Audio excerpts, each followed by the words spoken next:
on the radio, been watching since a baby, so I'm representing Casey Mo. Casey Mo, roll. I'm representing Casey. Sports TV here, back with another video, and today we'll be talking about Sporting Kansas City versus Toronto FC. Now, I'm sorry about the lack of videos recently. I've been struggling with other things, but we'll be talking about March Madness and what happened and what I thought about it. But anyways, going on to Sporting KC versus Toronto FC. The Toronto FC is obviously a very good team. They almost won the MLS Cup. They probably should have won the MLS Cup last year against Seattle Sounders, who very luckily got the win in penalties because Toronto couldn't score.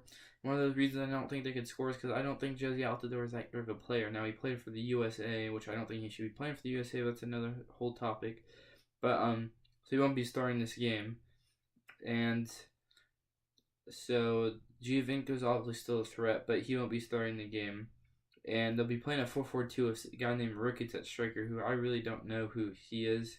But they obviously still got Bradley, who's played for the U.S., and he's a pretty good midfielder in terms of MLS standards.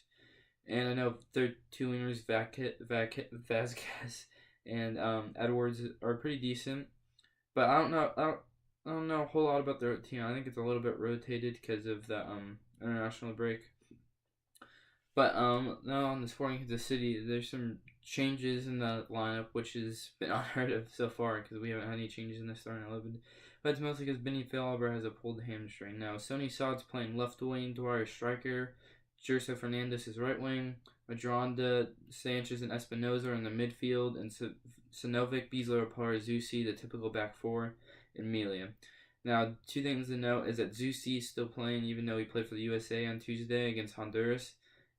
Played the full 90 minutes at right back. I thought he did pretty well. And then Espinoza playing for Honduras against the USA, who played pretty well, I thought, too. He's still playing. I think he played the full 90 minutes. I don't remember. But since Benny Faisalber's not playing that attacking mid of the 4-3-3, we dropped back to a defensive mid. Instead of Sanchez playing a center mid, he's playing a lone defensive mid. And Madronda and Espinoza are playing two midfielders even. I'm guessing Madronda's going to tend to push forward and overlap with Sonny Saad, because Sonny Saad playing on the left wing is kind of strange, so I don't know what's going on there. So either he's going to overlap a lot, or I think maybe Peter Vermees thinks their left back, be it to Hour, or I don't know the apprentice name, but he thinks he could be exploited. And the same back four, and Tim Melia obviously, but the same back four that's kept clean sheet in all three games besides one last minute goal that could have mattered if Bigot from San Jose Earthquakes, their goalie, didn't let the easiest shot that wasn't even going on goal nutmeg him, hit his leg, and deflect in for an own goal that ended up making us go up 2-0 before they got their goal. But I think that's a pretty strong lineup, but Toronto is obviously a hard place to play, and some key players on the bench is Daniel Sololi. I think that's his first time ever being on the bench. It'll be interesting. I don't think he'll get on, but that's interesting. I'm surprised Mustavar isn't in the midfield spot as to Madronda. I don't know what's happened to him. He played lots of times last year. I thought he was pretty solid. Maybe Peter Vermees isn't going to play that defensive-minded, even though we're away in Canada against one of the better attacking teams. But for some reason,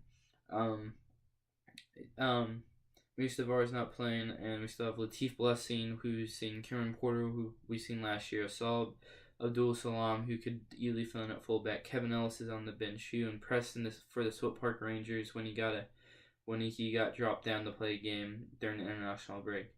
And I think since Toronto's playing 4-4-2, they're going to play their typical counter, and we're going to possess the ball, even though we're away too, which will be strange. But I think we're going to try to go for it like Peter Vermees definitely usually wants to. But just a matter if we can actually start scoring, because Dom Dwyer has been really lacking in the scoring. So we'll see if we can get some goals, and hopefully Sporting Kansas City can pull off the win. Sorry the lack of editing this video. I'm just going to have to post it right before the game, because I just got to it right before the game. It's about 20 minutes before I'm recording this, before it happens on Fox Sports 1. So hopefully Sporting can pull out a win. But my prediction is a 1-1 draw, and it's Kansas Sports TV. See you later. On the radio, been watching since a baby, so I'm representing Casey Mo. Casey Mo.